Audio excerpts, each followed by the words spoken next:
आदित्य ठाकरे जी ने कहा था कि अगर बीएमसी में वो चुनाव जीतते हैं, बीएमसी में उनका महापौर बनता है तो 1 लाख सरकारी मकान बनाए जाएंगे और ज़्यादातर मकान सरकारी कर्मचारियों को रहने के लिए दिए जाएंगे। यानी कि हमारे देश में कई सारे राज्य की सरकारें हैं, केंद्र की सरकारें, इनके लाखों कर्मचारी है और इनको नौकरी के साथ साथ एक सरकारी मकान आराम से मिल जाता है। जिनको नहीं मिलता है उनको HRA दिया जाता है, यानी कि हाउस अलाउंस दिया जाता है। कहीं पर भी रहकर, किराए पर रहकर उसका किराया सरकार पे करती है। हमारे देश में बड़े से बड़े अधिकारी से लेकर नीचे चपरासी तक सबको एक सरकारी मकान मिल ही जाता है। ज़्यादातर IAS IPS इनके आप बंगले देख सकते हो, 5-5 हज़ार स्क्वायर फीट के इनके बंगले होते हैं। जितना बड़ा बंगला होता है उनसे कई ज़्यादा गुना उनका गार्डन होता है।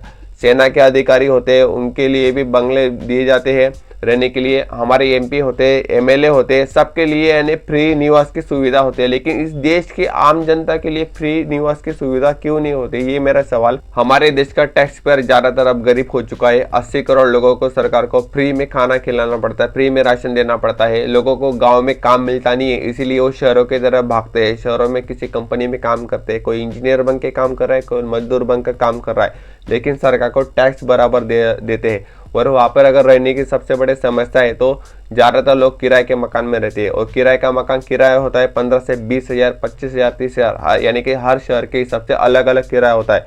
यानी अपनी सैलरी का ज़्यादा से ज़्यादा हिस्सा वो मकान के किराए में दे देता है। यानी इस सरकार को इन लोगों के लिए फ्री में रहने के लिए यानी कम दामों में रहने के लिए व्यवस्था करनी चाहिए। लेकिन हमारी स्थानिक सरकार, हमारी राज्य सरकारें और हमारे जो केंद्र की सरकार है इनके लिए कुछ भी नहीं करती है। इनके लिए कुछ काफ़ी सारी ज़मीन पड़ी होती है, वो अपने दो ज़मीन पर अगर वो टाउनशिप बनाए, बड़े बड़े फ्लैट बनाए तो इन लोगों को वो अच्छा खासा मकान दे सकते हैं और उस मकान से इनको सरकार को किराया भी मिल सकता है। अगर किराया मिलेगा तो सरकार को ज़्यादा से ज़्यादा टैक्स मिलेगा, पैसा मिलेगा और सरकार की तिजोरी आराम से भरती रहेंगी। यानी कि सरकार को टैक्स बढ़ाने की ज़रूरत नहीं पड़ेगी, जनता के ऊपर बोझ डालने की ज़रूरत नहीं पड़ेगी।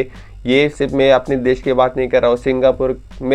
सिंगापुर जैसे देश में वहाँ की सरकारें वहाँ के गरीब लोगों के लिए टाउनशिप बनाती है, बड़े बड़े फ्लैट बनाती है और उनको रहने के लिए व्यवस्था कर देती है ताकि उनको किराया ना देना पड़े ज़्यादा किराया। इससे उनका पैसा बचता है और लोग अमीर बनते जाते हैं। और हमारा देश पति पत्नी दोनों को ही काम करना पड़ता है, तब जाके उनकी गृहस्थी चलती है। तो जो आम टैक्स पेयर है उनके लिए भी फ्री में मकान देने की कोशिश करनी चाहिए और ज़्यादातर मकान कम कीमत पर किराए पर दे सकते हैं और सरकार इसका फ़ायदा उठा सकती है। आपको इस बारे में क्या लगता है? आपकी राय कमेंट कर जरूर बताइए और जितना हो सके